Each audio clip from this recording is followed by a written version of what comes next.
Ladies and gentlemen, I'm very happy to welcome you on the second day of the European Forum for Financing MSMEs 2025, organized by Polish Banks Association. After a hard-working, fruitful first day of this conference, today we will have the second day of very interesting debates. Let me invite on the stage. We have a lot of work, so I would not really prolong my introductory speech. I am happy that you really are very well now, but let me first explain to you an important thing to those who were not here yesterday. Well, it's a kind of warning. So today and yesterday we have kind of chairs rearrangements, kind of dancing. The issue is that when we start a debate we have to put chairs on the stage, but when the kind of speakers take the floor, like Vice President of Polish Bankers Association and Chief Economist of PKO BP, they are standing alone, let's say, without these chairs, and they are showing their presentations on the screen. And you must see these presentations. And therefore, chairs would just obscure the views. So, well, please don't wonder where I just talk about it. Well, and some people asked yesterday why we can't leave these chairs all the time. But no, I can't leave them now because you must see the screen. That's it.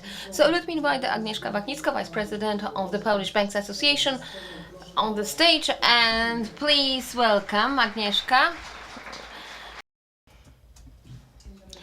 Good morning, ladies and gentlemen. I'm also very happy that you are well today. Well, although the weather is not so good, but it is with great pleasure that I'm opening the second day of the European Forum for Financing MSMEs. So this event is being held at a special time for Poland's economy, as well as the world's economy. And the motto of the today's conference is the financing of foreign expansion and exports of Polish small business. And this is getting even more importance when we look the challenges the entrepreneurs have to face in these turbulent and unstable world. So the theme today is Poland and the world. So the question is how to effectively support the expansion of Polish SMEs on global markets, and this is of crucial importance given that the geographical structure of Polish exports is very much focused on European countries, and we must make efforts to go more broadly on global markets. But before we discuss global topics, I'd like to briefly sum up a very fruitful, rich day. That is the first day, that is yesterday.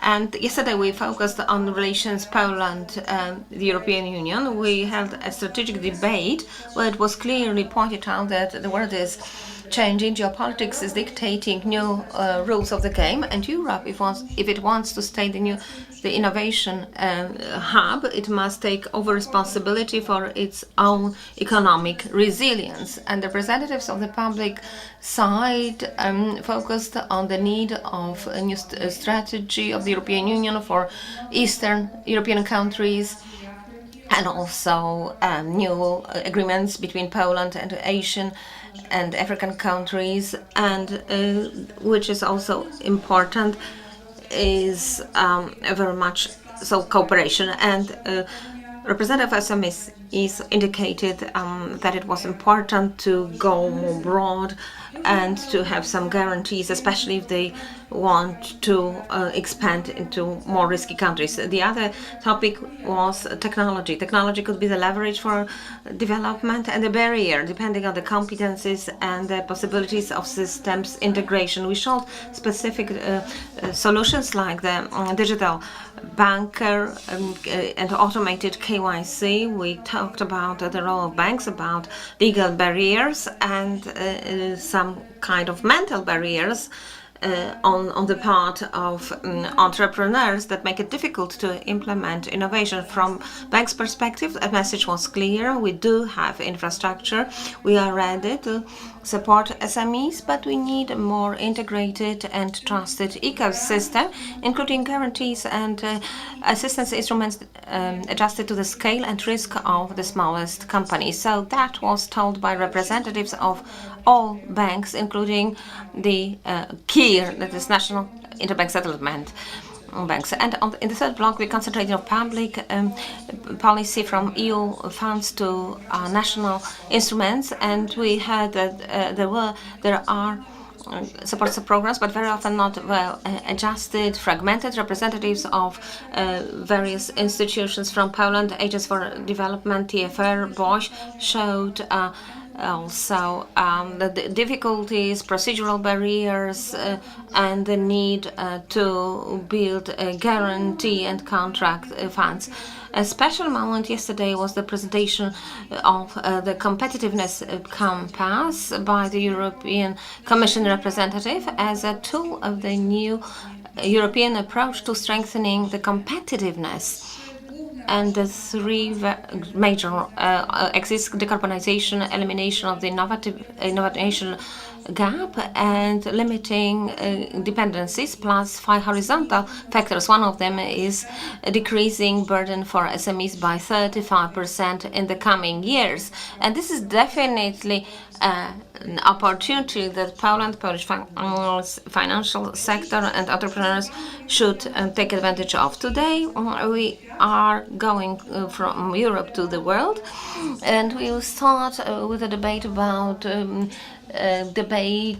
the expansion of Polish companies, global experiment. We will discuss how to mitigate risk here, and which new markets could be the destination of Polish companies. And in the next debate, we will look at the tools supporting the competitiveness in higher risk conditions.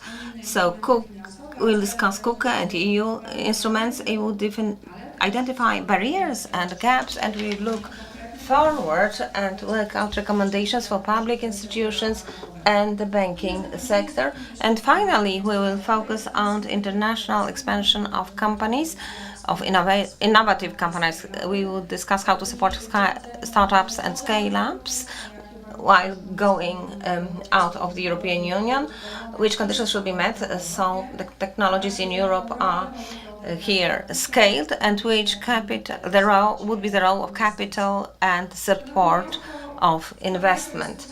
Yesterday's discussions showed that the forum such as ours could be a real platform for hammering out a joint agenda for SMEs and for the financial sector, public institutions, and entrepreneurs organizations. Today we will continue these activities looking more broadly beyond Europe. So I wish you inspiring discussions, precious contacts, networking on the margins of the conference, and I wish you that you have some specific conclusions from the conference, because undoubtedly Polish competitiveness will not be created on its own. We have to plan it together, finance it, and implement it. Thank you so much, and I'd like to invite you to this conference, these days of the conference.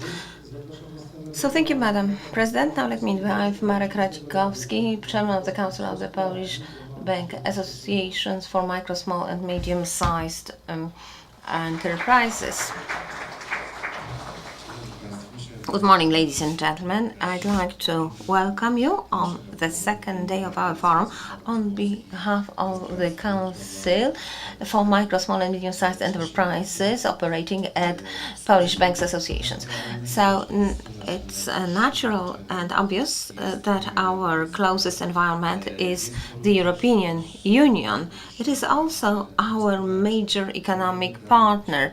76% of our exports go there, and we buy there 67% of products, that is imports. Over 80% of foreign investment, FDI, foreign direct investment, comes from the European Union, and from the beginning of Poland's accession to the EU, we have received over 250 billion euros from the European Union. So we can really say that after 21 years, we are deeply rooted in the European Union, and hopefully it will stay like that.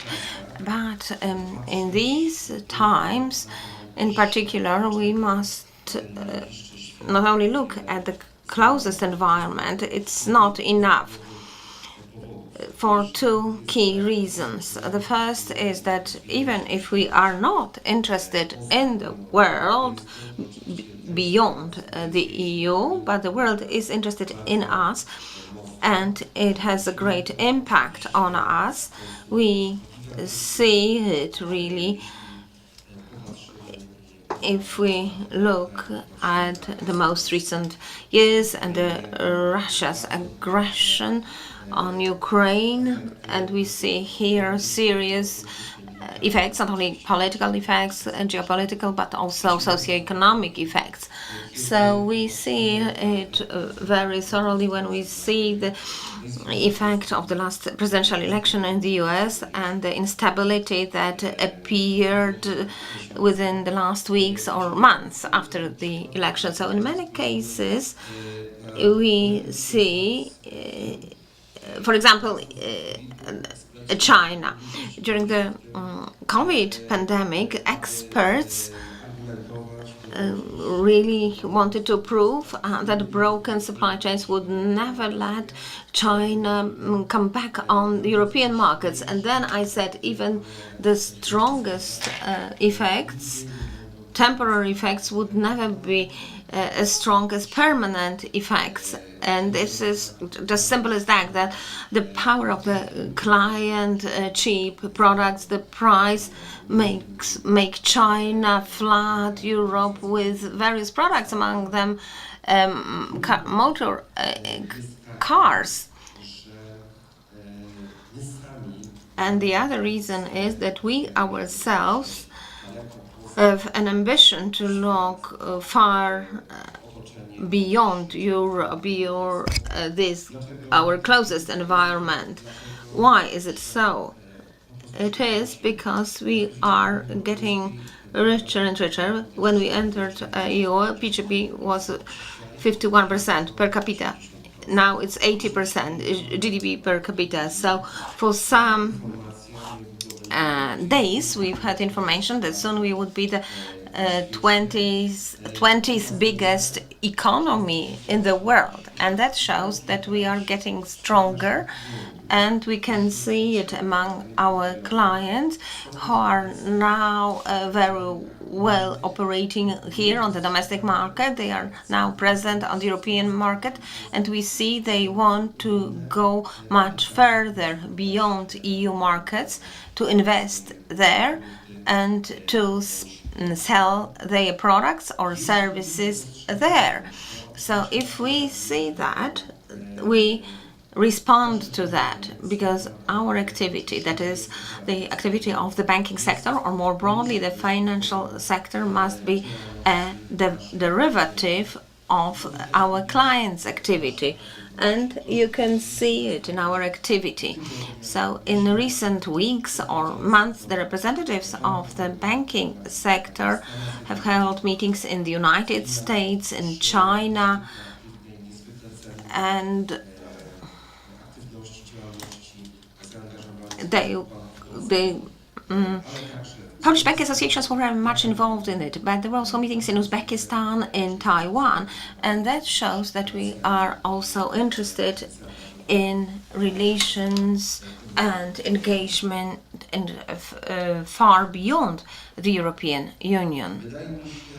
It seems to me that the second day of our forum could be nicely part of Hitchcock's screenplay, because the first day was really interesting and everybody liked it. So if we looked at the challenges and what's going on in reality beyond the European Union, we can with high probability say that this day, today, that is, of the forum could be even more interesting. That's what I wish you and myself. Thank you.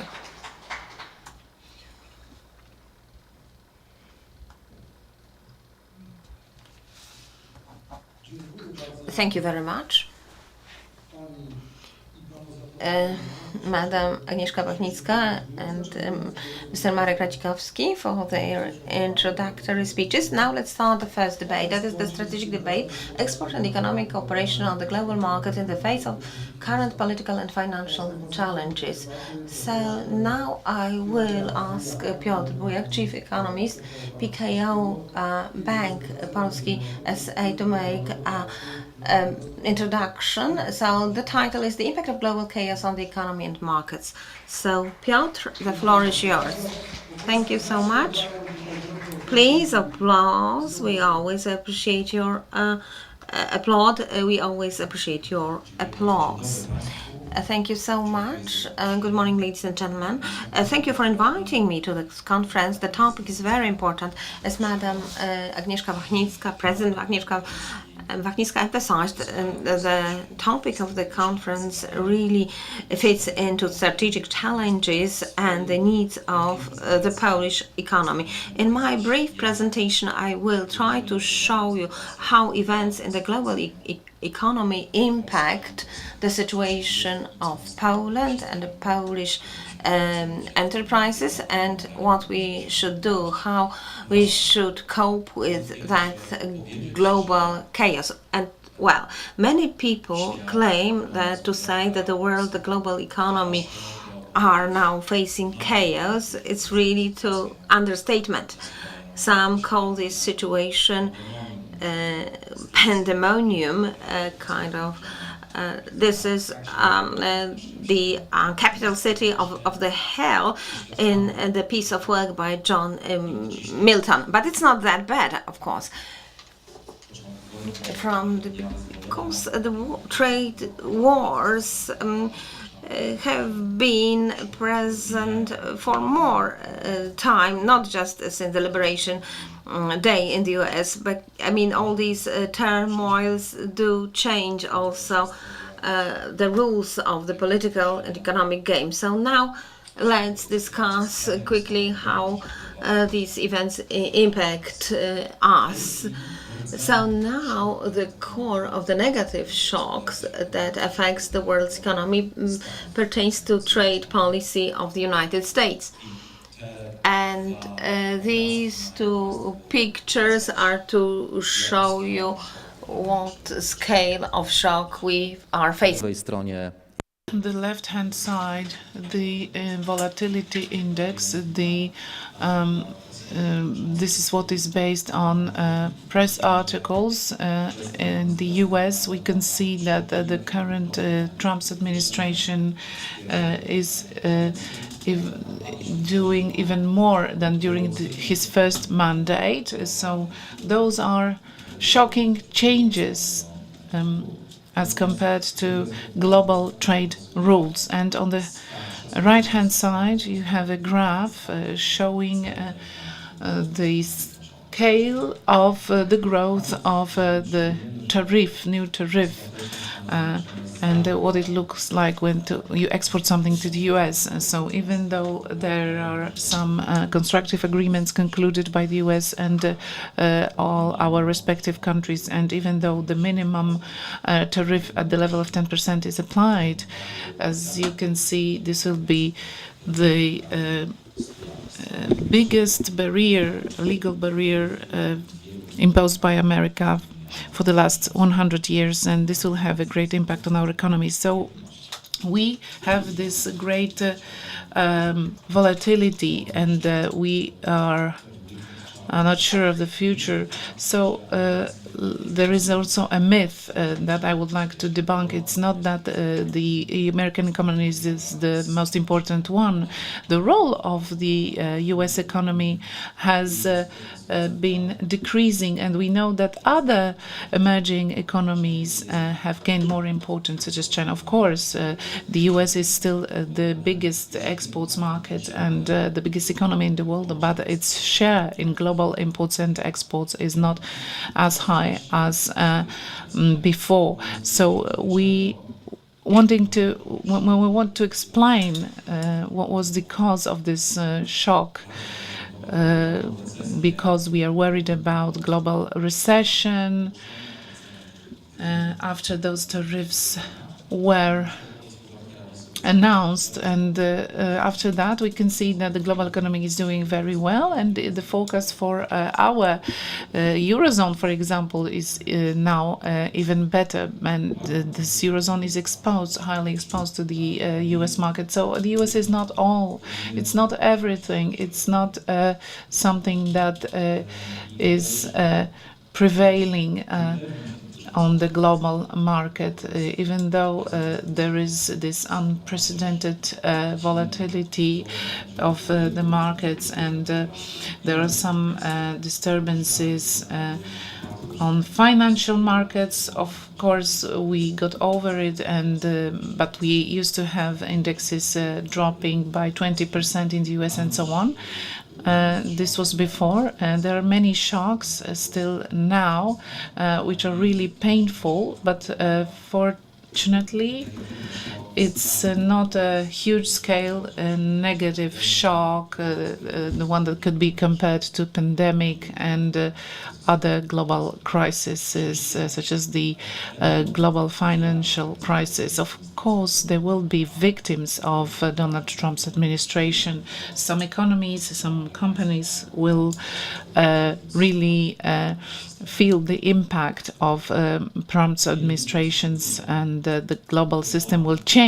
There are some institutions that want to estimate the effects of this, what is doing the Trump administration. So you can see here what was analyzed by the result of the analysis done by The Economist, which gave a very good rank to the Polish economy, and we are really glad that The Economist appreciated the Polish economy in May. So the Economist Intelligence Unit performed a very detailed analysis concerning the impact of the Donald Trump's policy on our economy and the vulnerability of our economies. On what is marked in red and orange, those are economies which are the most vulnerable, and the ones which are marked in purple or blue, they are less vulnerable. So Mexico, Canada, in North America, and the smaller economies are victims of his economy. In Asia, for example, China, Japan, and Vietnam. In Europe, it's Ireland and Germany. Ireland, they have big corporations, and Trump would like to limit their activity there. Germany, that's obvious because this is one of the biggest world's exporters. And Poland is seen as part of economies which are the least vulnerable. So I think it's a great opportunity because we will not suffer so much, and it's reflected by our economic results as compared to other economies. And also it's reflected by the forecasts for the next quarters to come. So we are supposed to be the fastest growing economy in the next quarters. So let's use this strength to grow and to strengthen our position on at the international level. The second element of the global environment, apart from the American trade policy, Mrs. Wachnicka already mentioned it, is the European market. Well, what is the most important there is Germany, and we said that we needed diversification of our exports markets. I'd agree and not agree with that at the same time, because Germany is not doing well now. So that's why it would be useful to go abroad, even beyond the European market. But on the other hand, when we hear what's going on in the world and what kind of conflicts are now disturbing the functioning of our global economy. So maybe a safe haven is the European market. And I think that this is where we should be looking for opportunities. Let's put aside the German example. At the same time, I would like to encourage you to read a very popular book about the German problems, written by Financial Times editor-in-chief. And this is a very good book. I read it in English. There is also a Polish version of this book. So from 2018-2019, Germany has been stagnating, and we are doing better, although for the last quarters the situation was not as good as expected. So maybe those European problems are affecting us more and more.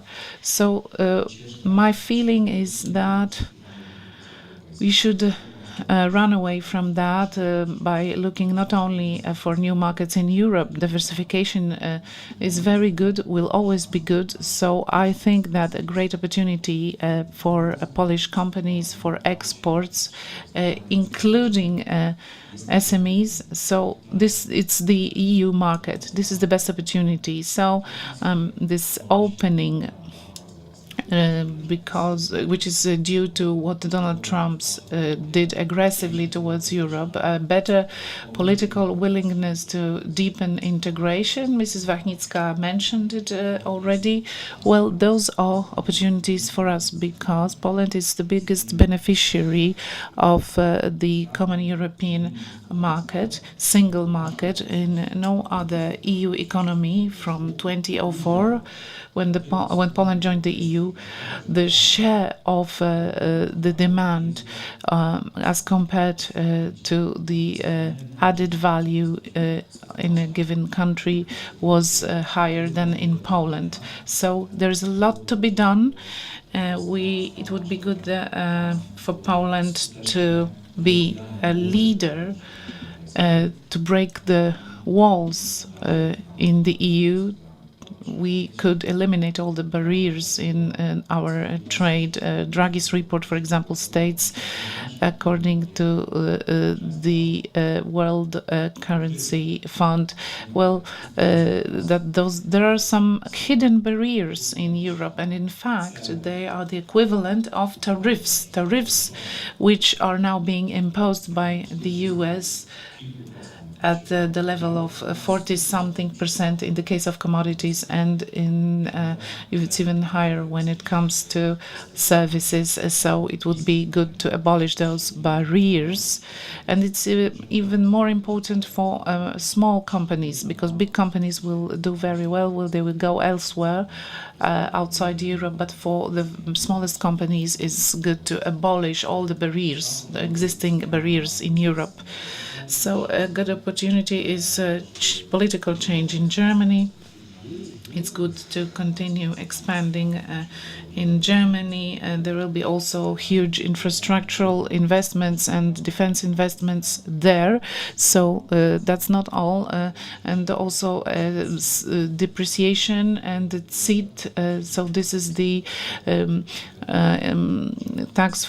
revenue tax, which will also be lower. So in Mr. Sachs, who is an advisor letter to Chancellor Merz, announced this lower tax in Berlin. So this should be an impetus for Germany and for many Polish enterprises.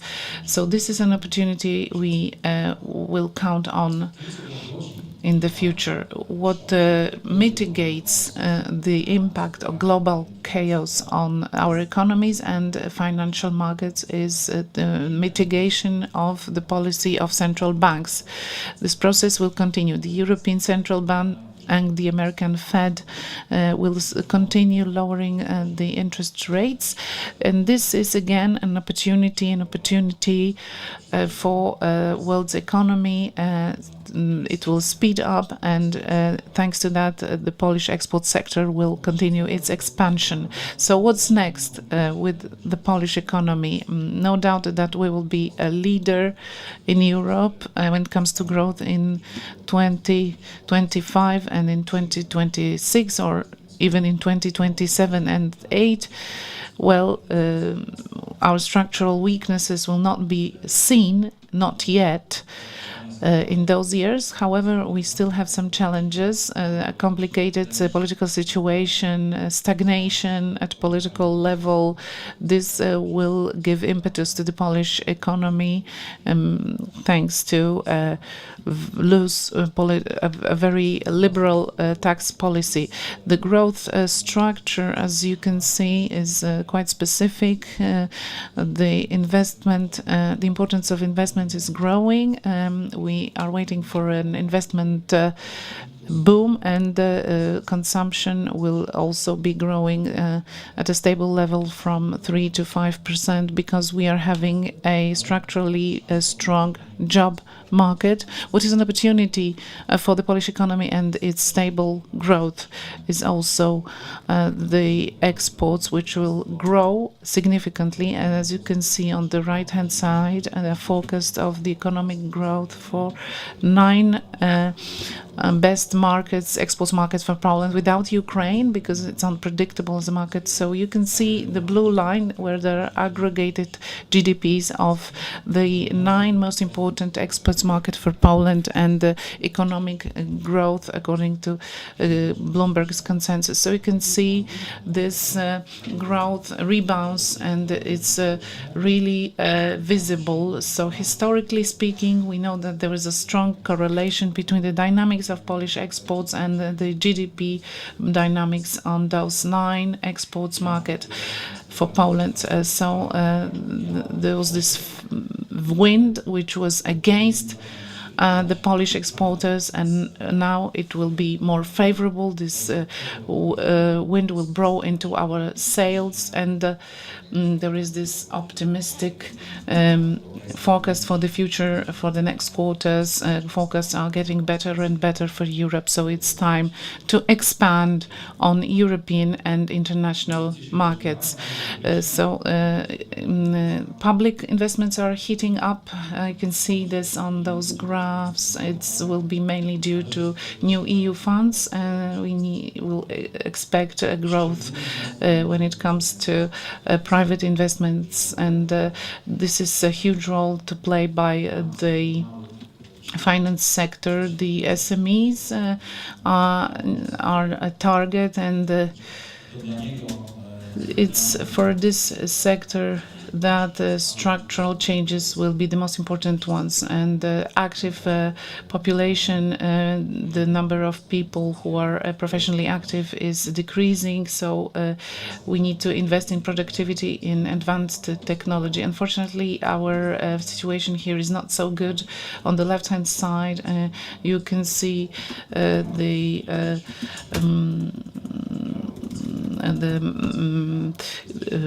value that is allowing us, the replacement value is really not so good. Maybe Romania and Bulgaria are only a bit worse. And what we are not good at is the use of the newest technologies such as AI. And Polish companies are aware of those weaknesses. We see a lot of investment in energy and efficiency. I didn't show it because what is a huge challenge is very high energy prices, the highest in Europe and very high in the world. So this is the first challenge, which is to invest in energy efficiency and then to increase productivity. But Polish enterprises are aware of that, and they invest as well into energy efficiency and in installing industrial robots. We are one of the 20 biggest markets where such robots are installed. So you can see some positive trends here in Poland. So it's good to support this process. What is, according to us, very important and that we keep analyzing in our bank at PKO BP, we also saw many external analysis concerning this subject. There's a relatively low productivity of small companies as compared to the big ones. This is shown on those graphs. It's something typical almost everywhere. It can be seen almost everywhere in the world. And the conclusion is quite simple. If we have such challenges as the erosion of competitiveness apart from investing in productivity, in reducing the processes, and what is important is to invest in organic growth, because the scale is important. The economy of scale is something which will give us a better competitiveness and productivity, and also consolidation processes are to be taken into account, not only on the internal market but also abroad. Some companies take over companies abroad, and this can be also done by SMEs. And this with the support of the financial sector. And the last element, just briefly, some positive news, positive note, just to finish. Interest rates, Polish zlotys exchange rate, and our policy will remain conservative or even too restrictive according to the economists, but we have managed to reduce interest rates by 50 basis points in May, and we'll have subsequent activities. Inflation will meet the target in the next years. There is more and more certainty about it. So the central bank is decreasing interest rates. The Polish zloty is really strong. The real exchange rate is painful for exporters, but once the interest rates are reduced, there is a chance that this growth of the Polish zloty's strength will be stopped. So lower interest rates, lower costs of investments, this will create a better environment for investment, for modernization, and this concerns SMEs in Poland too. So the market is seeing it, and the real interest rate is high. So the central bank still has some room for that to lower them. So this monetary policy, stopping the active appreciation of Polish zloty, will give us a chance of being resistant to global chaos and global shocks. So if we make this effort, we'll have success. The last slide, the market believes in this scenario. The forecast for Polish zlotys, unfortunately, for exporters are not dramatically bad, and it will stabilize as compared to euros rather than get depreciated. It can be even stronger as compared to dollar, but there is no so much room for depreciation of the Polish zlotys as before. So we do believe that the real appreciation will be stopped. So this perception of the Polish zloty shows that analysts and economists from all over the world appreciate the situation, and it's also reflected by in all the indexes at the stock exchange, at the Warsaw Stock Exchange, and elsewhere in other markets, also in the US. So according to us, there is an opportunity for the Polish economy to do well, to be in a good situation, and it will remain resistant to global shocks and chaos. And finally, I'd like to encourage you to use our economic website, PKO website. We've been rewarded many times, and this is the most experienced group of economists in Poland. So if you are looking for forecasts, please look at our website. Thank you.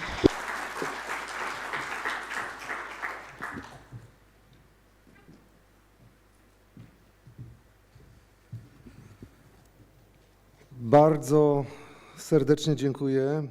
Thank you so much, Piotr. Indeed, this has been interesting, especially the thing about the potential depreciation of the Polish zloty, and the more so that we see that the euro also exchange course will be changed soon, according to some specialists. So, in fact, well, there's not so much time now to take appropriate decisions. Now, I'd like to invite panelists. We will open the debate and we will have this kind of dance with the chairs, as I earlier said. So now we will give a while to organizers to arrange these chairs on the stage, and I will invite panelists. And as the moderator, Mr. Białek, the president of ZBP and member of the European Banking Federation, introduces panelists. Now, it's me who's going to do it. So let me invite Sebastian Kowski, Director of Innovative and Industrial Policy Department, the Ministry of Economic Development and Technology. And let me invite Janusz Dziurzyński, President of the Association of Business Service Leaders. Ivan Verhel, Vice President of the Management Board of City Handlowy. Let me invite Robert Sochacki, Vice President of the Management Board of PKO SA Bank. Andrzej Szumowski, Vice Chairman of the Council of the Polish Chamber of Commerce. And Andrzej Wrębiak, Director of the Business Consulting Center of the Polish-Ukrainian Chamber of Commerce. So, ladies and gentlemen, and now with some concern, I will ask on stage Ewa Szadler, Vice Chairman of the Foreign Affairs Committee, member of the Polish Parliament, because I'm not sure if she has arrived. Not yet. She's on her way, so all right. When she comes, we will ask her to join the group of panelists. So, President, the floor is yours. Ladies and gentlemen, let me invite you to the first debate, the strategic debate. And I think we all think that Mr. Piotr Bujak's presentation was really very good, very interesting. The motto of the debate is export and economic cooperation on the global market in the face of the current political and financial challenges. As we know, the sector of MSMEs, well, yes, yesterday I was talking it and I gave some statistical data about it. So it's the backbone of the European and first and foremost Polish economy. Now SMEs face huge challenges. Geopolitics is not anymore the background. It's becoming one of the primary factors.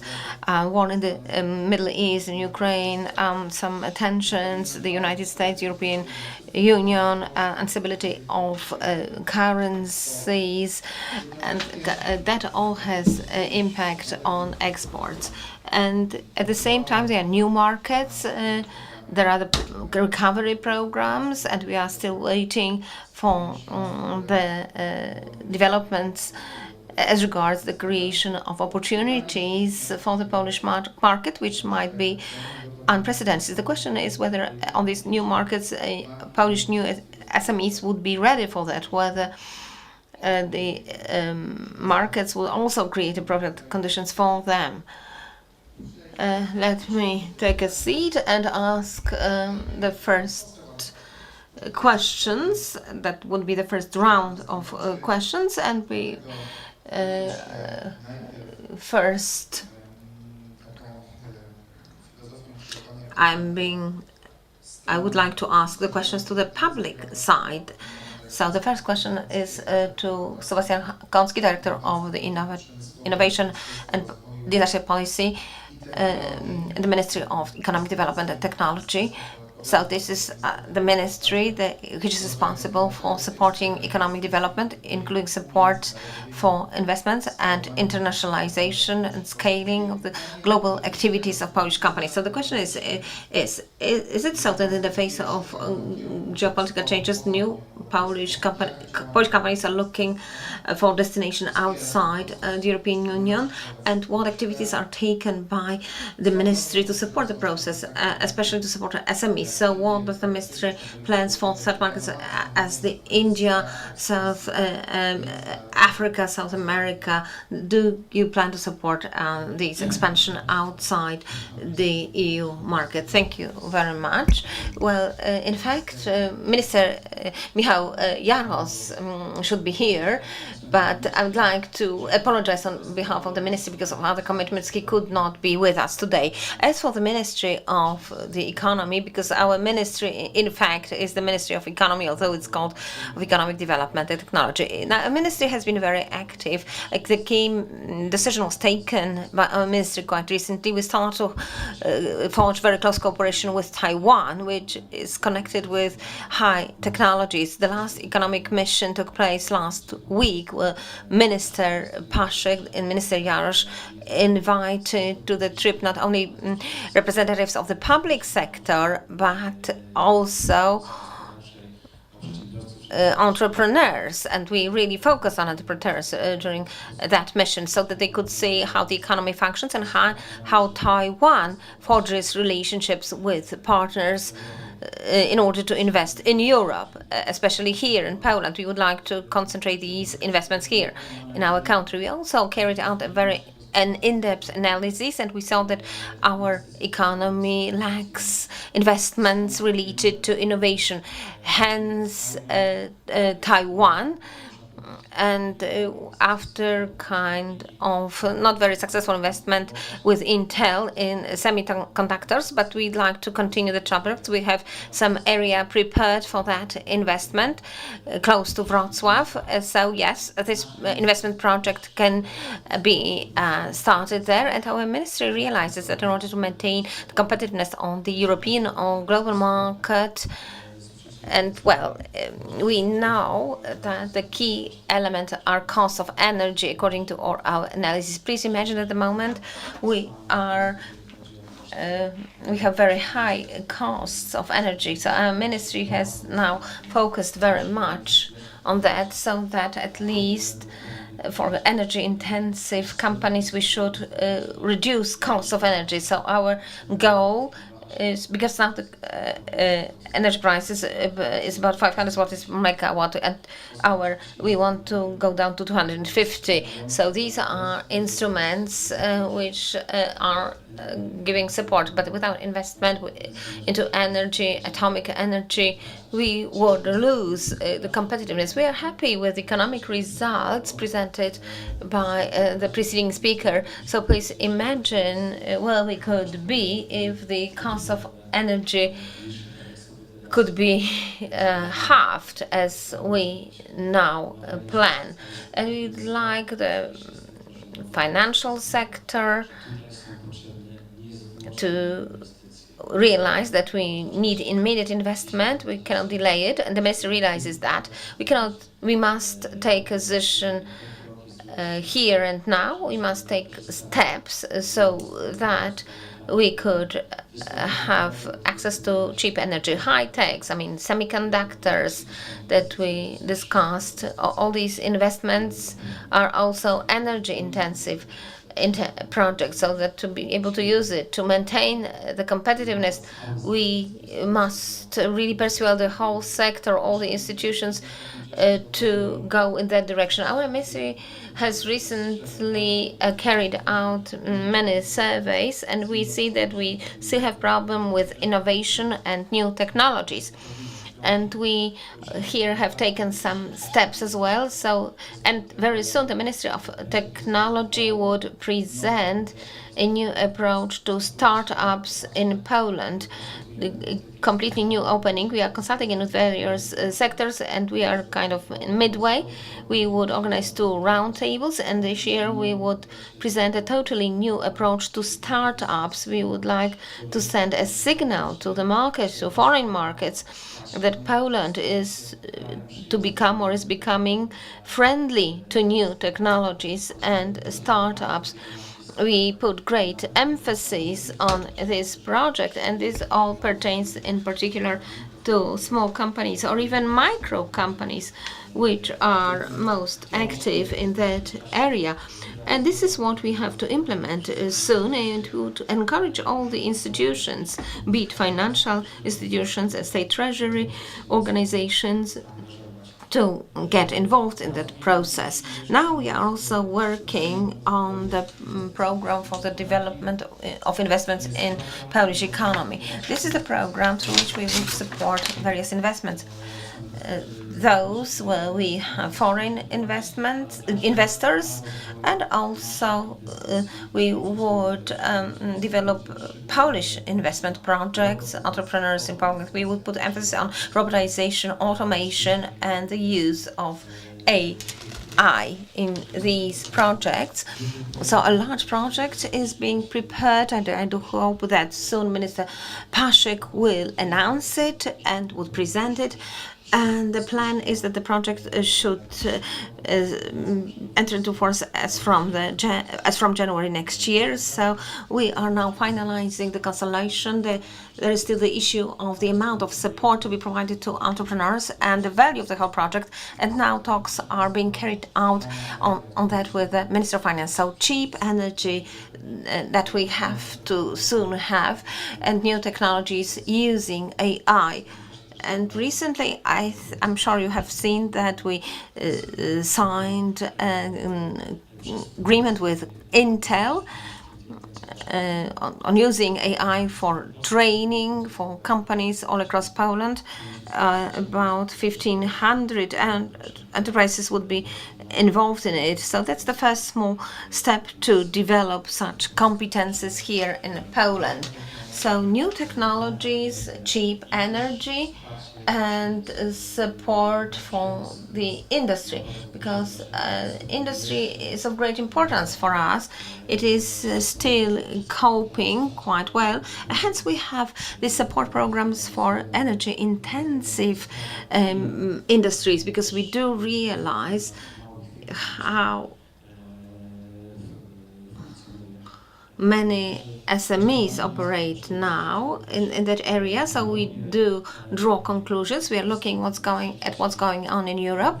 Hence, very soon the programs that we'll be able to implement as the Ministry of Economic Development and Technology would be used by our entrepreneurs, and competitiveness will improve. Thank you very much for your very broad view of what you're doing now in your ministry. So the next question is to President Janusz Dziurzyński, representative of the Association of Business Service Leaders. So one of the issues is how entrepreneurs could really make their presence in global supply chains through the services sector, because the business service sector recently has become international.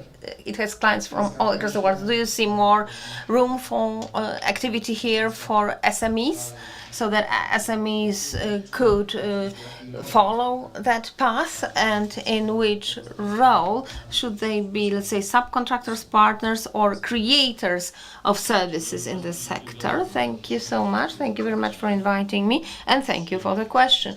It's really a pleasure to participate in such a meeting, and I'd like to emphasize emphasize the role of business services play not only in Europe but also globally.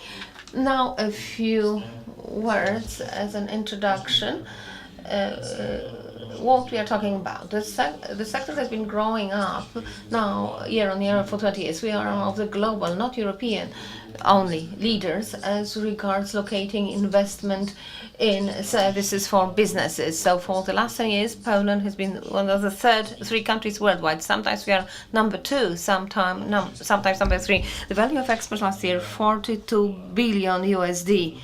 Employment, over 500,000 people working directly for the sector. But if we define the sector more broadly, taking into account the independence ecosystem, is 2.3 million people employed in the sector. A highly technologically advanced sector and very good as regards investments in technologies and new competences, over 2 times higher than the average in investment and development of modern technologies, including AI. If we take into account the whole Polish economy. So that's the success of Poland on the international scene, and it's really visible. And let me mention that the sector of services for business accounts for almost 6% of GDP. As for the effectiveness, the best proof for the productivity of the sector is that the average exports level, generated value per employee of the sector, is over 64,000 USD per capita per person. So where is Poland is here, and SMEs as well, because it's beyond any doubt that it has been a spectacular success. It's kind of a jewel in the crown of our economy. But what we see, and what preceding speakers clearly said, there is chaos, there is some turmoil and big changes. And paradoxically, this specific sector, which could be called transformation and change, this sector every time, constantly, is the beneficiary of such situations, of such turmoil, be it COVID, financial crisis in 2008. In fact, this sector, from strength to strength, we can say, from very strong position to even higher position. Why? Because in a situation where you know what's going on and where you have to really tighten your belt and generate savings, everybody is going for modern technologies for the best optimum use of human resources and providing services within their own businesses or for external businesses in an optimum way. The role of Polish SMEs is not a secret that the basis for creating the sector, a gigantic investments made in it, are huge international companies, multinationals. We have all representatives of Force 500 here in Poland. What's very good that the share of Polish SMEs has been successively growing. Now it's about 15% today, but the dynamics and the effect that we can see internationally, that is reducing supply chains,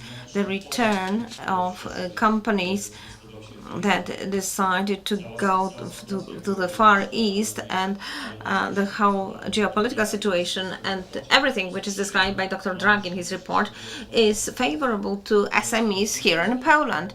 To an increasing extent, we see such a dynamics that gigantic hubs, centers that were here in Poland, like one company employing 8 up to 10,000 people, the strategy is being withdrawn now. We have more and more smaller centers, more and more small companies, also Polish companies, and these are the companies that employ 100, 200 or 500 people, and the focus of these companies and the range of activities is focused on advanced technology. That's one direction, and the other is its dynamics is high specialization of people who deeply understand business processes. Give examples: planning the supply chain, purchases, or the sector, credit worthiness by the banking segments, or AML.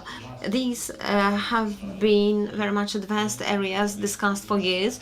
And we here in the country, and our companies, enterprises, various really associates do play a key role. So increasing the number of centers, and there are now over 2,000 of them in Poland, and they are becoming smaller but more specialized.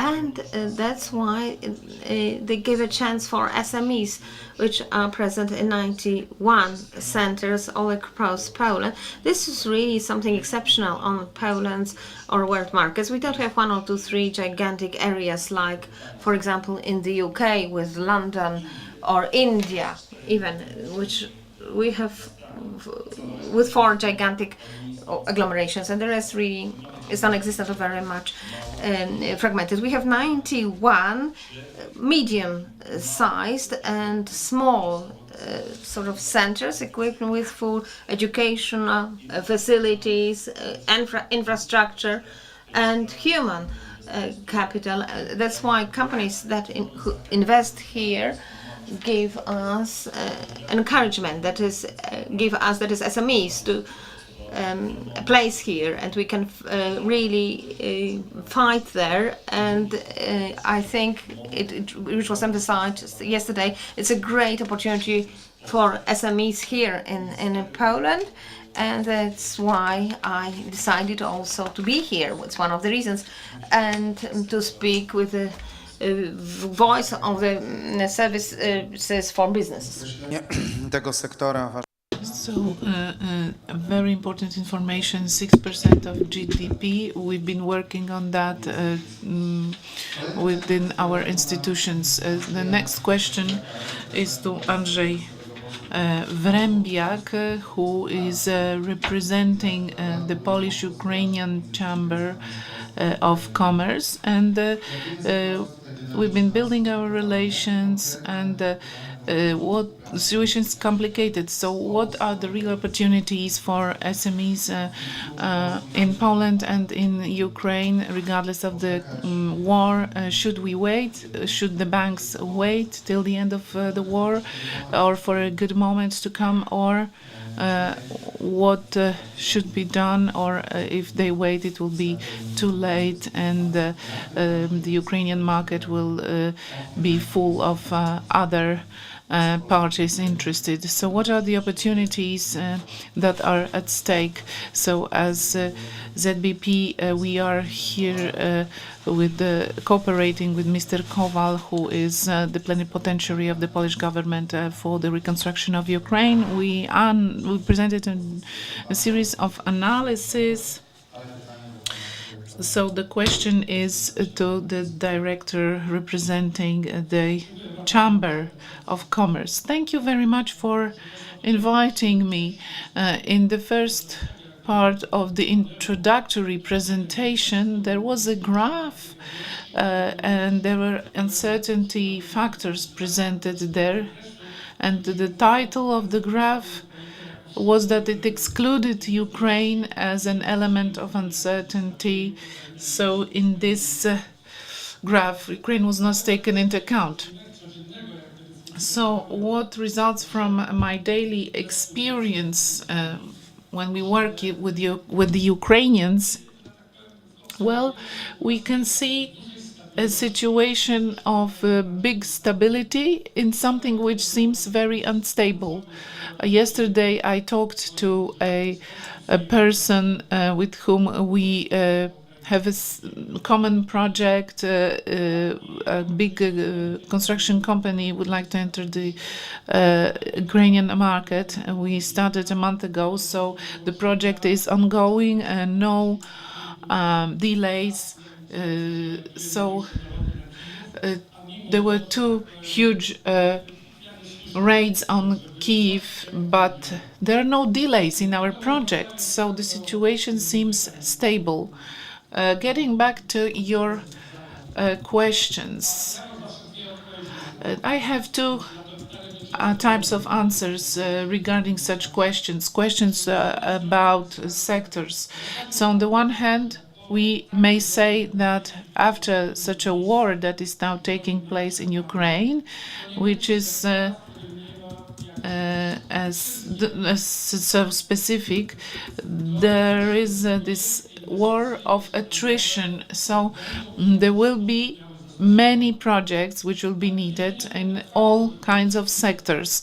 So this does not change the fact that Ukraine is preparing its own plans, and they had to prepare, for example, due to this 50 billion Ukrainian facility package from the EU, and 30 billion out of that goes to budget support, and the rest is for the economy. So Ukraine prepared a plan till 2027, and it lists all the sectors that are of importance from the point of view of rebuilding Ukraine. So please let me just quote some of those sectors. For example, and first of all, traditionally speaking, it's the energy sector. It's, of course, the agriculture industry, especially processing. And we are also going to deal with something which is maybe not so interesting for small enterprises, which is, for example, critical raw materials. And what is interesting from our point of view as entrepreneurs, it's not the IT sector, it's not called like this anymore, but this sector is the second biggest sector in Ukraine, in fact, but everything that is related with digital transformation and everything that is related to the greening of the whole economy and the greening of the energy sector. Apart from that, two infrastructural sectors, transport and transport infrastructure, and the second one, which is not explicitly listed, is a construction sector. So those are the areas where if someone wants to do something in Ukraine, due to all kinds of regulations, that will be the most welcome. I've been working really much with the energy sector, so I must say that everything that is going to be rebuilt in this sector, and if the war finishes, ends, and Ukraine will want to have nuclear power plants, but also some other types of energy sources. So this will be like the most modern energy profile in Europe. So the question is whether we should enter the market or not now. Please remember that we are already present there. Although we are not the biggest investor there, the investment does not exceed 1 billion. We are, I think, ranked as 10th in the investors ranking, but about 1,000 companies were registered there. And last year we had the conference where we evaluated that about 600 out of those 1,000 companies, Polish companies, operate actively in Ukraine. And last year, despite the war, more than 1,000 companies were present there. There is this new investment, and there are two main countries that had the biggest projects there. So out of 1,000 companies, 90 those were Polish companies. We were ranked as second, and the first one, 200 companies. This was Turkey, the first place. So in terms of quantity, those are the two main countries that entered the Ukrainian market, that are present, already present there. When it comes to entering the market, please remember that when it comes to this conference, we are talking now mainly about SMEs. So I must say that what stems from my experience is that companies, which are smaller companies, they are not so well prepared for entering the market, which is not a surprise, of course. So what can I say? Well, we are not obliged to start selling something immediately, because what I can hear from smaller enterprises is that they want to sell something, start selling something there immediately. The first element, how to get ready. Yes, of course, we should now enter the market. You should get ready, but we should prepare by getting to know the Ukrainian economy, looking for partners, and being in touch with institutions which could help when it comes to this subject. The situation is better in Poland, but this I will leave it for my next intervention. So thank you for giving us this picture of the situation. As we can see, we've been already present there, and we've done our homework, and Polish banks, of course, are active, are ready. They've been however, cautious because of some legal risk, and the risk related to this war. I would like to welcome the MP, the head of Vice Chairman of the Foreign Affairs Committee, Mrs. Ewa Szedla, the Vice Chairman of the Foreign Affairs Committee from the Polish Parliament. Welcome.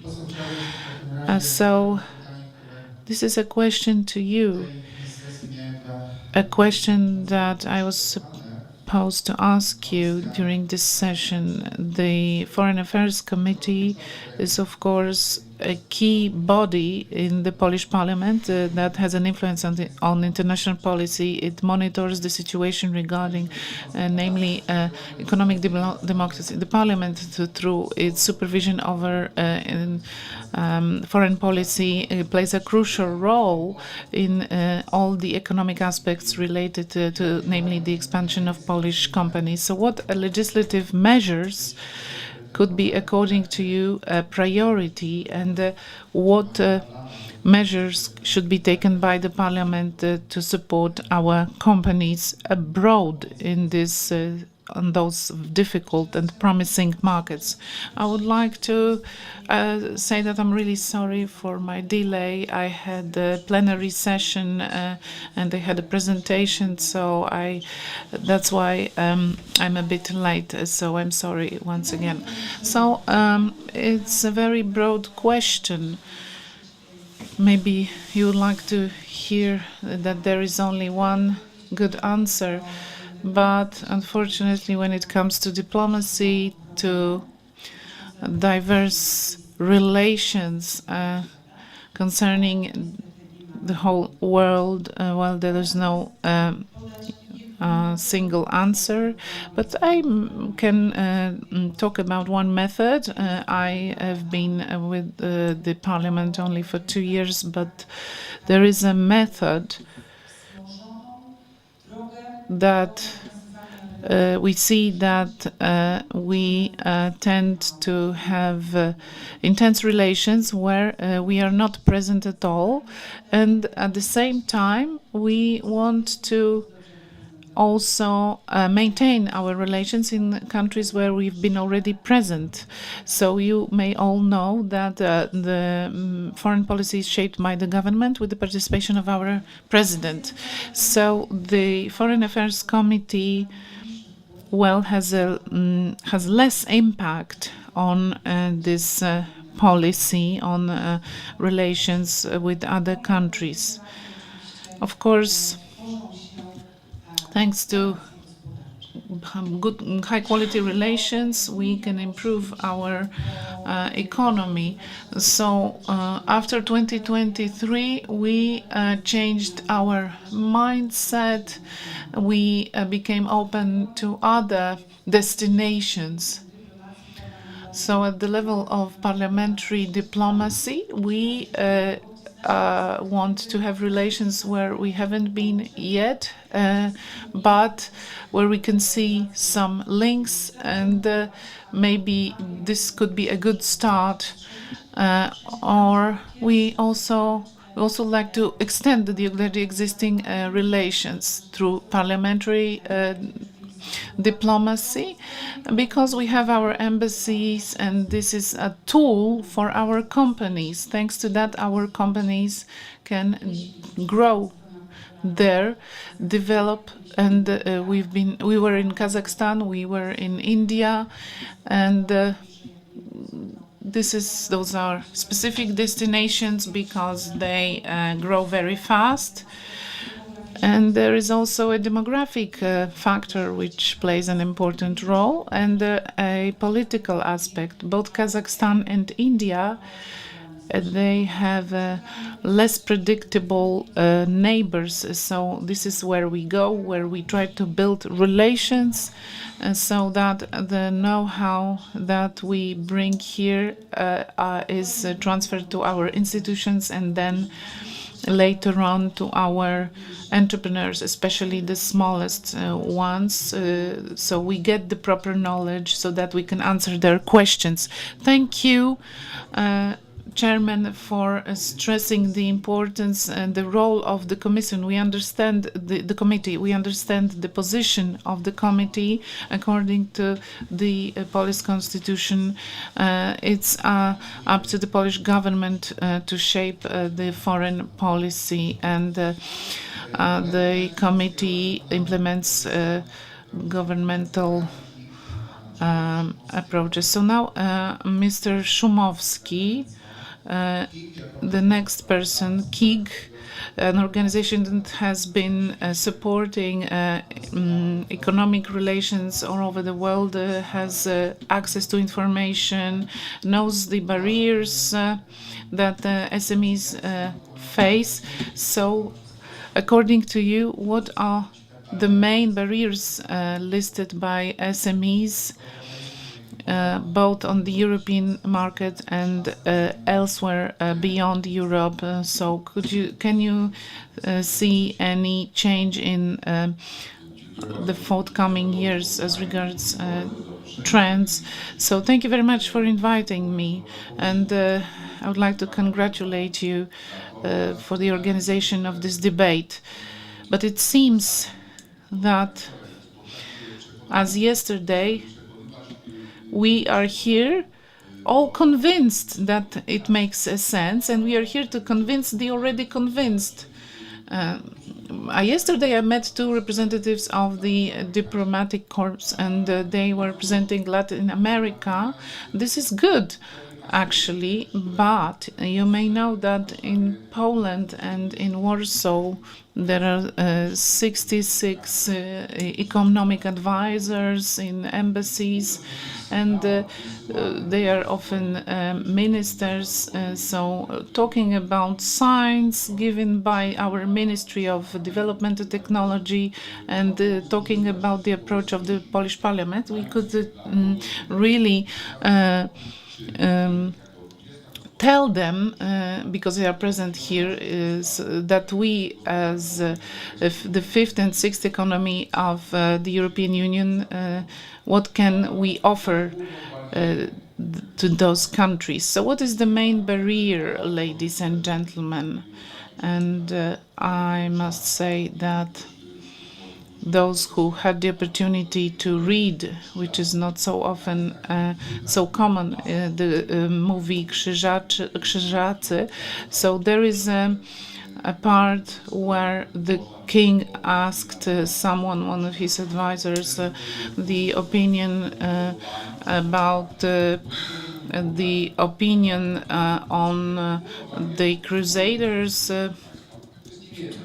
and the Teutonic Order. So this main source of fear is the lack of knowledge.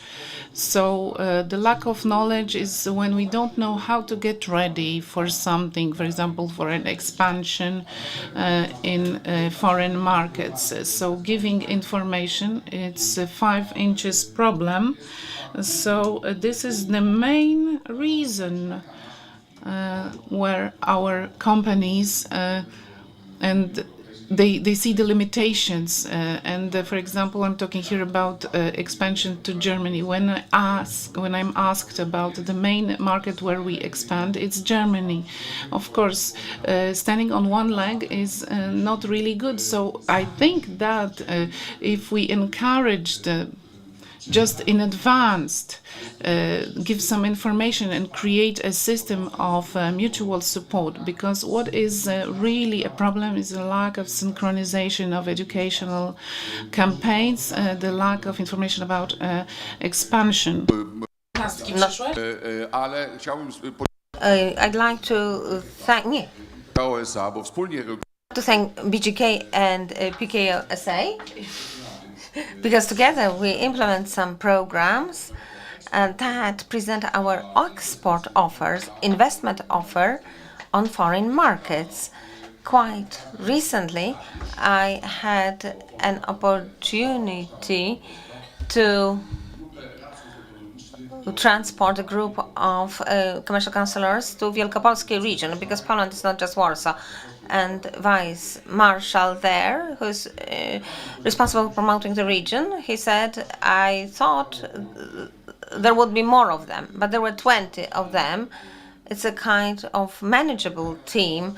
But I asked Marshal, do you realize that there are over 4 billion people in this room? Because we have a representative of the Ministry of China, India, Indonesia, Japan, etc.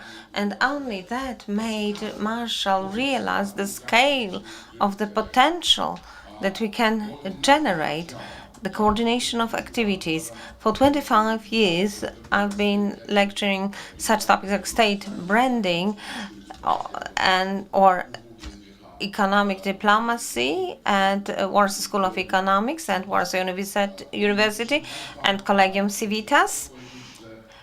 And I'd like to say this is something which we should really improve, starting with such initiatives like economic missions organized by Marshall Office's Agency for Trade and Investment. And Madam Member of Parliament, I'd like to believe that foreign missions also have this economic component, such as invitation of representatives of Polish companies who are well prepared, so that they should, thanks to their presence, prove and support our Polish foreign policy. Now in Warsaw there is a briefing of ambassadors, and I do hope that I also discuss economic component, and also representatives of sectoral organizations participate in it. National Chamber of Commerce, we have the Committee on Exports. Its name would be changed soon, because that's enough. It will be Committee for International Trade and Investment, which gathers representatives such as BGK, KUKE, and prominent representatives of science, of large commercial organizations. When last year, because I'm also vice president of Polish Latin America Council of Business and Polish Saudi Business Council. So last year I took part in the conference organized by PAI, Polish Investment Trade Agency, and there were about 300 people taking part in it. And these people are interested in Latin America market. And I asked them who is present on the markets, because they are in plural markets on the Latin America. A dozen or so raised their hands. And I didn't ask the others. It meant that they were interested in it, but they did not do any business there. So not to torment you, I just said to them that I would try to create kind of academy of exports at our Chamber of Commerce to enable you better exports. And that we would have their banking support, credit insurance, and we would invite specialists and exporters who have been successful, but also those who have failed the entry on the market, which is important. And why was it so? Because they did not take into account various factors. And I often repeat that when you enter the market, foreign markets, we should, when we enter them, we should use Polish diplomacy, Polish diplomats. Let's not be afraid of that. They are really good people, like the Chamber of Commerce, like banks, are servants. At least that's the assumption. They are servants to those who run businesses, who pay taxes. We should use PAIC structures. We have, I guess, 56 of them. I am also advisor to the board of PAIC. So there are 56 foreign delegations of PAIC. We must strengthen economic structures and Polish embassies. This is the 20th economy in the world, the 5th European economy in Europe. So we can afford to have really hundreds, really, like the French, British, Germans on the Chinese market. But there is something like an untapped potential of Polish diaspora. When I was in Angola, I knew that the major advisor in Brazil was to Lula, president of Brazil, was people of Polish origin in the third generation. In Zimbabwe, there's also a potential. I was there. I was really surprised that, well, there are people, so many wanted to ask our mission participants who were asking about the drones in agriculture, or they asked about waste management or urbanization of cities. And I was really proud when I heard that they were planning to build stadiums, and because, well, we do produce the best seats for stadiums, because they were asking about it. But of course, you must be well prepared for the mission. It cannot be organized overnight. It's an in-depth knowledge. So, and experts supported Friends of Poland. These are people who somehow loved our country, be it graduates from Polish universities or spouses of foreigners, of Polish people, sorry. Yesterday I had a meeting with the Minister of Economy from Morocco. He was a former student of the medical university in Katowice. I wanted to speak French as he does speak Polish, and he asked me, oh, how can I help you? And Morocco is a gateway to Africa, and I could give you many more examples. What is important is to coordinate our joint activities. If we forget about it, if we don't tap our potential, then what we have here as a sale making us go further, which is based on the data figures presented earlier, which show the power of our economy. And let's not be afraid to say that. And let's not ask us as a question which is maybe based on kind of uncertainty and fears. But we should not be ashamed. No, not really. Let's be proud. And let's not ask anybody if we should be ashamed or not. And from Thursday, I've been Vice President of the National Chamber of Commerce. And please contact me anytime. Na wystąpienie Very good emotional speech by President with many strands, but let me refer to the strand I agree with. It's about economic structures and Polish embassies, because as the banking sector, as the economic sector, banking sector, we organize cyclical trips like that. We went to South Korea, Uzbekistan 2 weeks ago. We were in China. And then we heard from the Polish embassy bitter words that Polish embassy, as compared to other embassies in China, has one of the weakest representation as regards economic interests. And I'm looking now at the president, who is Czech origin. And the Czech embassy was an example for us. It was shown, although Czechia is 4 times smaller in terms of population, this Czechia's embassy was 4 times bigger. So that's the lesson, the homework that we have to do. We must take more care of our interest. And as President said, we have nothing to be ashamed of. And I always, when I'm part of the missions, talk about the role of Poland, of its growth within the last 20 years in the European Union. And according to data of the World Bank, we may become even the 18th greatest economy in 2 years' time. So now, as a question to representatives of banks, let me start with President Ivan Vrchel, Vice President of the Management Board of the City Handlowy SA Bank.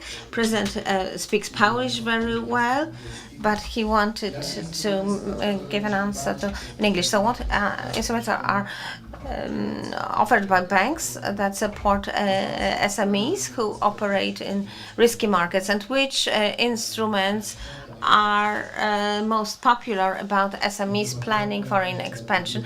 Thank you so much. Thank you very much for invitation. It would be easier for me to speak English. Sorry for that.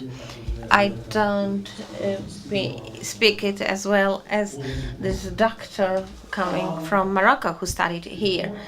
For the question, I really liked what you said about fear of going abroad and what's preventing us going abroad. You are representing very successful companies which have achieved a lot. But I'll let you think about one thing that Financial Times published.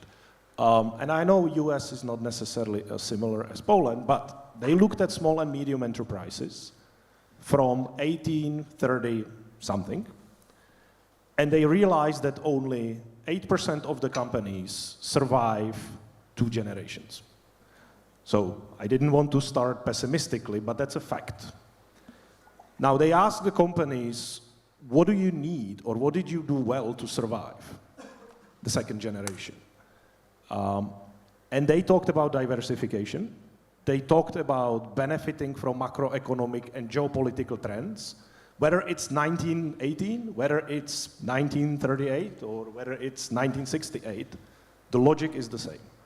Diversification and not being afraid of fear and benefiting from the macro trends which are around us.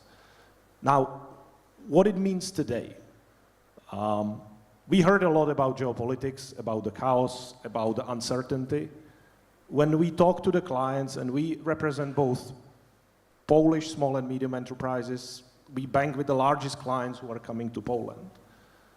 All of them will say that the amount of uncertainty and the amount of change is the largest in their professional life. What is happening is, one tweet changes everything. So how can you operate in this environment, and what you could do? I think what we see a lot is a trend which we call, or see, nearshoring, friendshoring. We're not saying globalization is dead. Globalization is here to stay, but it's very different. A lot of large companies are looking at the supply chains and are valuing the certainty of a supply chain. And I think this presents a great opportunity for Poland, and this presents a great opportunity for small and medium enterprises to benefit from the investments of the companies that are coming here. Second, I completely agree that Europe is a little weak in terms of benefiting and sizing the opportunity of Europe to Europe trade. Europe has to reply to what's happening. And I'm not a politician. I hope that Europe will understand two things. A, NATO and Europe is a principal way forward to succeed. And we need to make sure that Europe actually benefits from enriching and increasing trade partnership. This is one of the largest markets in Europe. So, and we will talk about, army and military spend. Europe has a big road ahead. So, what I want to say is, what these companies did well, they saw the macro trends, they took calculated risk, and they expanded beyond what they do. They expanded through product, they expanded through geography. Now, what it did well to them, they stayed on the top of innovation curve. They helped their people to develop. They built diversification, and they built stability of the company. So Poland, when we look at various studies, Poland has done extremely well. Believe me or not, when people in Czech talk about Poland, they say, we wish we could have done what Poland did in the last 10 years. It's infrastructure, it's the GDP, it's really seen outside of Poland as a success story of Europe, and we could read the Forbes article, right? So it's really a point where Poland has done well, but to some extent has done well because of, it's a large country, it's a large population. So to some extent, to some of you, your local market is satisfactory for you to grow. So sometimes, companies in Czech, we are 10 million people, you grow to a certain point and you have to expand, and it pushes you to expand. So sometimes we hear, well, I have a company, it works, we are established, we're making profit, and the motivation and taking the risk going abroad is sometimes not as much because the market is so large. But I really encourage people to think about expanding and taking a calculated risk. Now, what the bank can do, that was the question. I think we are present as a city, our majority shareholder is in 92 markets, and we've seen the volatility of the markets. So I think it's few things. One is obviously the liquidity and financing and supporting the export. And I believe there's a lot of liquidity in Poland, so the project which is taking calculated risk will find financing. Second, obviously, is, and I think it's more important, it's managing the risk of the expansion. The expansion has tremendous amount of risks. It's the people, it's the market, it's the geopolitics, it's a different operating environment. It has tremendous amount of opportunities, but tremendous amount of risk. And the risks are various, from a simple risk that somebody will defraud you. So how do you find the right people? It's the risk of a big concentration on a buyer which will not pay. And there are banking instruments that the bank can help to mitigate these risks. Obviously, we're working closely with KUKE, which I think is supporting the export of a company tremendously. So that's the risk. And then I think the most important is the information. And I will stop there because a lot of barrier to export is fear from not having enough information. And I would completely agree what you said. There are a lot of partners, a bank, association, which will help you in your expansion. Just don't be afraid to ask. And I'm not going to do a banking pitch, but we have people around the world which will help you with your questions. So don't be afraid and ask. Bardzo dziękuję również za ciekawą wypowiedź. So thank you so much for very interesting speech and nice words from Czechs on how they see Poland's development within the last days. And last question to President Robert Sochacki, Vice President of the Management of BKOSA. And the bank, BKOSA, has been providing services to enterprises and helping foreign expansion of exports. So, Mr. President, the same question. Which support instruments are offered by your bank as regards cooperation with SMEs operating on difficult or emerging markets, or generally, what are the support programs for Polish enterprises in their foreign expansion. All right, good morning. As my colleague Citi has said, these instruments do exist. Banks have quite traditional instruments as regards exports support. And those banks that support exporters, importers, and trade finance have similar instruments. But their approach to financing, to the development or growth of companies with regard to foreign expansion or exports or imports, it depends on their experience, focus, and with whom they cooperate, in which configuration. Of course, this fragmentation of various entities that support Polish exports and support exporters and importers, of course, do exist, as well as instruments. At the moment, there are some letters of creditors for exports and imports. We would not discuss all these instruments now, but now what is more popular is because there is money here for support. Polish banks have money for financing. The most popular thing for SMEs is to finance them through the working capital credit, which very well plays its role. And there are also other forms from, let's say, going to these export-import contracts and securing financing for such contracts. At the moment, KUKE and PFR and BGK programs make it possible to enter SMEs on almost all world markets. So the programs are here, and securing risk related to export is in place. It's not a problem.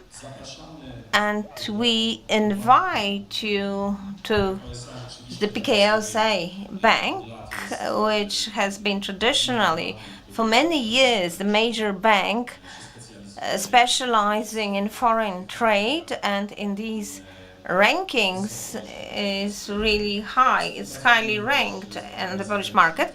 We do cooperate with foreign banks in this respect, and it's well perceived by foreign countries. I mean, the support system is well perceived because there are some inquiries from other countries as regards support for exporters.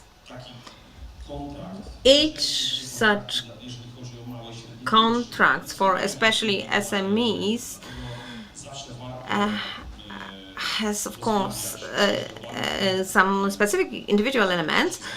That's why you should come to the bank personally. Of course, I invite you to PKSO, but there are several banks really doing very well in that respect.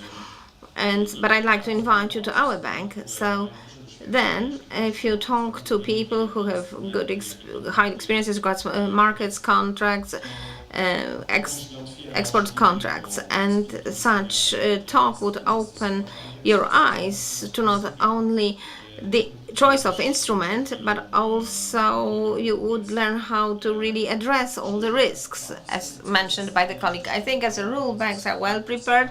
There is money for it, and there is support for exporters.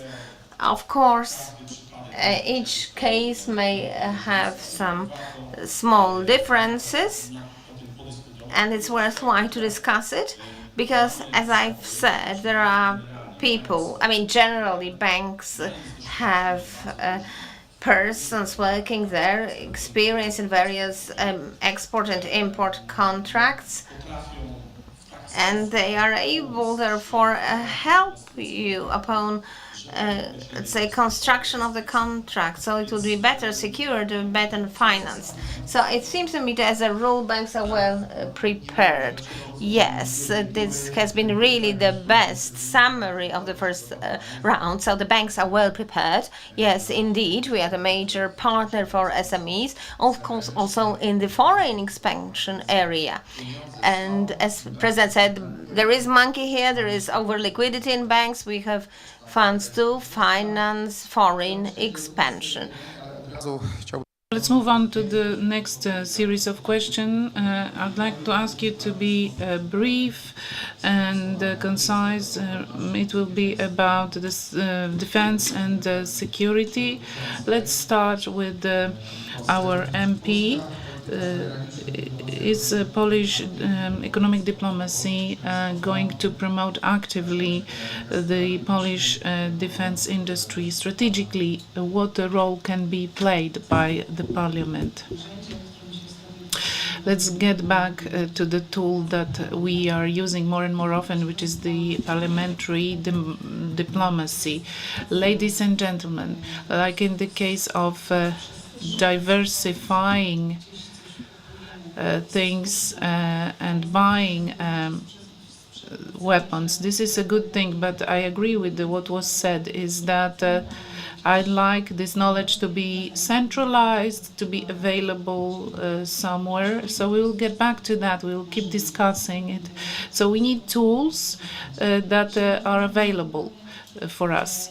As regards the defense industry, well, on Sunday, as the committee, we are going to the US, because it's the US which produces nowadays weapons. It's a leader in this sector. So we want security. We want to maintain those relations with the producers of weapons and be secured, especially that we hope that it will not be necessary to use those weapons, but we need them. We are also prepared to produce it on our own. 150 billion from the EU is dedicated to defense industry, to producing weapons, and every country needs to invest in its own country according to this project. So this is a very good project which aims at improving our security, the security of the Europeans and our closest neighborhood. We know that we'll not be able to produce everything. We don't have all the raw materials, and what's more, we would like to share our production with other countries. I represent the Wielkopolskie region. We have many sites there with a tradition of producing weapons, and they have the know-how.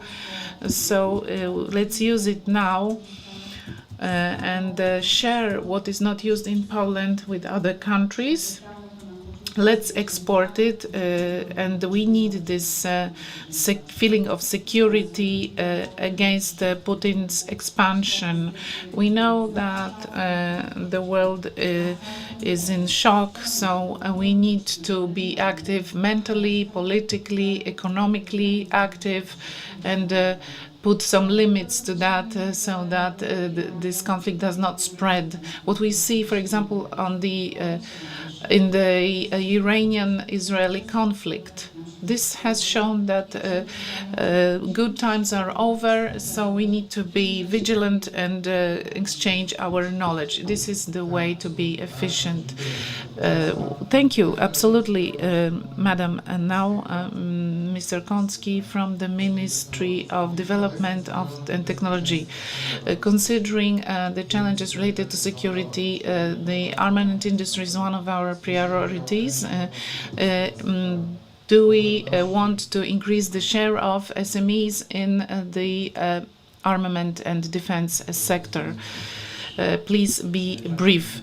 Of course, ladies and gentlemen, within our ministry we have a dedicated department which is dealing with the defense industry. My department is now finishing its works on the first accelerator, which is called Dual Use. This is a project implemented with NATO and the Kraków Park of Technology. So all the projects I talked about, the dual-use technologies, will be supported by our grant program. So there is a huge need for that. We are open to that when it comes to defense and buying equipment. I recently went to the Podkarpacie region in the south of Poland, and everything is well organized there. So a safe country is when some economic sectors are concentrated in given areas. So semiconductors, if we have them, then we will be protected, because in the times of a very well developed technology, there is no possibility of producing modern arms without those technologies, and everything that will be bought by the European Union. Well, let's talk about the business and the companies with that. One of the CEOs of an airline convinced me, if there will be no offset, there will be no servicing, there will be no technology development. So if we have a conflict, a war, this equipment will not be technologically advanced. For example, there are some engines which are produced near Wrocław. Avionica company produces advanced engines for aircraft. So let's look at what the academia world is doing, what the companies are doing in this field, and let's double the funding that we are going to invest. So every measure, every activity should be done together with the enterprises, and let's also work with the Ministry of Defense, our ministry, and the Ministry of Development and Technology. Let's make it a win-win situation, and let's make those investments efficient for our economy. This is a huge opportunity. Let me remind you that often some solutions which were applied in the defense sector were then also applied in other sectors, such as health and so on. So the example of the accelerator is a good one. All the grants and programs will be continued, developed, and of course all the solutions regarding dual use will be developed. Let's build competences, develop new technologies, and education. Education needs to catch up with technology, because this is the only thing that will make our economy more efficient. If we just spend money, billions of euros, this is not enough. Let's multiply those amounts and invest in all those areas. Of course, we agree with you. You said it's important to work with the companies. We set a dedicated team dedicated to the defense industry. They are working closely and intensely with the Ministry of Development and Technology and the Ministry of Defense. So we are dealing with all those issues, including identifying legal barriers in this field. Now, a question to Mr. Dużyński, whether the business service sector could play a role in IT sectors related to defense and security. What role can be played here by SMEs who provide namely IT services? I'd change the mode or the question, how could it continue playing a great role? Because it has already played a great role. Of course, it's a joke. You said before that there is this critical information technology area, and this is true, that it plays an important role. the ministry is not here anymore, okay, it doesn't matter. But if we create such a platform, please remember the BPO sector. Why? Because we are not talking about it openly, but here we can talk about it. Many services are cyber security services. In my center that I'm the head of for a big company, we are present on 155 market, and we have 2 cybersecurity centers in the world. One of them is in the US and one is in Poland. We are not the only such company that has such a center, and we know that many companies have their experts here because we have a great talent pool, great people who know how to learn quickly. They use technologies, and I agree the membership in NATO and in the EU gives us trust. Service concentration, Mr. Białek talked about it, makes those service reshared back to the EU. It's not by coincidence that during our business conference in Kraków that took place 3 weeks ago, we had General Robert O'Malley, Mark Brzeziński, Ambassador, and Minister Mark Siewiera. They were in one panel. They were having a discussion about BPO services. So just briefly to finish, it's not about processes that we are dealing with. It's not only about AML, which is also a key element of the services provided in Poland for global clients. It's not only about cybersecurity. There's another thing which is important. It's managing and securing data. Data centers, databases, managing the insights and the information that stems from the knowledge, which is the basis of the databases. So this is what we are doing. We don't talk about it in public, but this is the backbone of what is done within the BPO sector, and this has a direct impact on all the security aspects. Thank you, President. Andrzej Szumowski, the next question is for you. Whether such companies as KIG see a potential in the defense sector. What is the main problem that is mentioned by entrepreneurs to you? Yes, we see a potential, of course. Whenever we have a meeting with foreign delegations, such as, for example, yesterday's meeting with the Ministry of Economy of Morocco, or when we go abroad, we are often asked if there are some opportunities of cooperation in this field. Of course, it's something delicate, but it's sensitive, so let's leave it to experts. But a more general remark, we've been talking about exports and investment. Please remember that when someone exports something, it's a good habit to buy something from the other side. It's a win-win transaction. Investments that are needed from the point of view of our economy, including investments in the defense sector. This is important. We are using the term of building bridges. So, of course, I'm not a construction expert, I'm a lawyer, but if I look at the bridges, I see the pillars. One of the pillars here is the banking sector. Another pillar is economic diplomacy. Another pillar is political support, because this is you, Madam MP, that you create the positive environment in Poland and abroad for our enterprises abroad. It's a huge responsibility.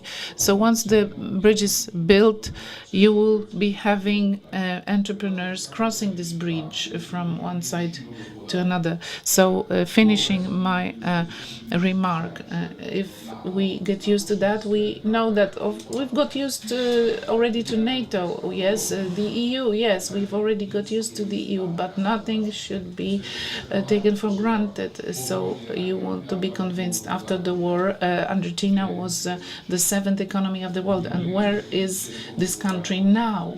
We are saying that we are now the 20th economy of the world. It's let's not take it for granted. But if I must stress it, if we make a joint effort and create a common national brand, some umbrella brands.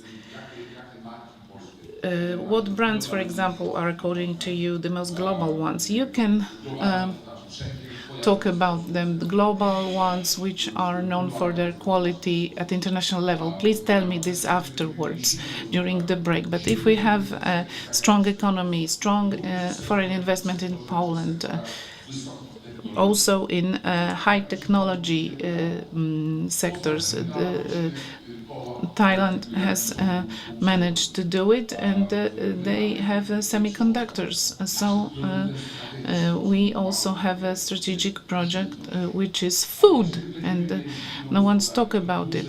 But if we will have strong economy and big investments in Poland, there will be AWACSes guarding our territory, flying over our territory to keep our independence and sovereignty. And I wouldn't be myself if I didn't refer to ZBP. Let's create an educational information bank to support investments. I will be one of your first clients. Thank you. Thank you. A great incentive for us. Mr. Lewicki is here, and he's the head of the Defense Task Force. He's very ambitious.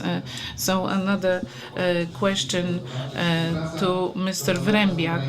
The economic cooperation with Ukraine, also in the sector of defense, is it an opportunity for SMEs? Do you see specific areas where Polish entrepreneurs could be active in supplying technologies, supporting Ukrainian resilience? Be brief, please. I have a problem with this question because I am a person that works directly with SMEs, but I'm not dealing directly with the defense. I must say, however, that the chamber is always represented by me or by the vice chairman at all the events, defense events, and there was also recently a very important meeting in Lviv. You were there too, and I must say that at the SMEs level, so this is my area of interest. Defense comes up only when we are talking about projects related to dual-use products. Well, here the situation is that when we had discussions on releasing funds to finance projects for companies that would like to take part in the reconstruction of Ukraine, so it's admissible to have financing. Usually it was not admitted. It's admissible to finance projects on the verge of the defense industry, if provided that those are dual-use technologies. And the question to the banking sector, Mr. Sochacki first, is the banking sector ready to finance SMEs related to the production technology exports of military products? What tools are available on your side as banks? In one sentence, you may say yes, yes, of course. This is what I would like to say. There are some banks which are traditionally in this industry. They are linked with this industry, and as the former BGK employee, I know that BGK has always been linked with the defense industry. Commercial banks, though, had a different approach. It depends. Now I think there is a consensus, and all the banks, it seems, all the banks don't exclude the possibility of financing the defense sector, and everyone is ready. They are already to finance defense industry. We are working with the defense sector, with companies from this sector, and usually those are well-known big companies. But of course, there are also some smaller technologies as regards especially new technologies. So those are medium companies. And we have examples where we finance projects or exports cooperations, for example, for anti-drones technologies, this kind of companies. So this financing is possible, the cooperation is possible in this area. Projekty wspierają. Są programy również. To support such projects. There are also government programs in this area whose task is to support such activities. So it seems that as a rule, banks cope with that well. Obviously, there would be many more such projects if the interest in such dual-use projects were higher, or if support of such initiatives by businesses would be higher, because it's very difficult very often for SMEs to make their products popular, to develop their products, well, because, well, by force there will be kind of some impact of the state in this area. So if indeed there is no support or great determination on the part of entrepreneurs, it is difficult to implement. And we heard that there is no one to talk to as regards, for example, drone technologies. But banks, of course, do support companies. Money is not a problem, again, but the transparent activity is really important here. The same question to you. Let's face it, up until last year, banks and everybody were told, don't do military, it's something we don't want to do. If you look at ESG frameworks, like military was forbidden. So it has changed. City, which Handlowy is part of, has a global approval of a reputational committee to finance any military spend, including the dual use and lethal weapons, for several countries in the world, Poland being one of them because it's strategically important spend. But I think there is a lot of lobbying needed in Brussels to make sure that the European Union puts military spend as a desirable item, not something that we kind of tolerate. And it's improving. Second is the projects itself. Now, military spend is very unique. You need to spend capex, you need to hire people, you need to develop for 2, 3, 4, 5, 6 years, and you start to make first income in year 6, 7, 8, 9, and 10. The element of coordination which is needed in Europe to properly design a framework, how Europe needs to spend all this money, needs to be developed. Because there are two items. How do you guarantee to the companies that something in 6 years will not happen and they will waste all the money that they had to pre-fund? And second, how do we make sure that the money is spent efficiently so that we coordinate between the countries the right way to secure Europe? So the other ask for the Brussels politicians is make military spend desirable and work across the countries for a European-wide military spend strategy. Now, that means in Poland, we will do something will be in Germany. Good luck, Germany and France agreeing on transferring military equipment, but that's absolutely needed. And why is it needed for banks? Because the working capital we can finance relatively easily. There are a lot of deals which we've done with BGK, with the Korean suppliers, with the American suppliers, based on their export agencies. That can be done, but financing long-term projects, if you come to us and say, I want to build a factory, and I'm going to start supplying in 6 years, that is still a challenge because of the framework. So yes, banks are in a much better position. I think they are now able to finance the lethal weapons as well, but there's a lot of work that needs to be done in terms of coordination. Absolutnie tak, dokładnie. Yeah, definitely so. Even a year ago, we matched the legal system as regards financing the military and defense, as President said. It was in fact impossible. Some capital groups in Europe really prohibited financing defense, but it has changed.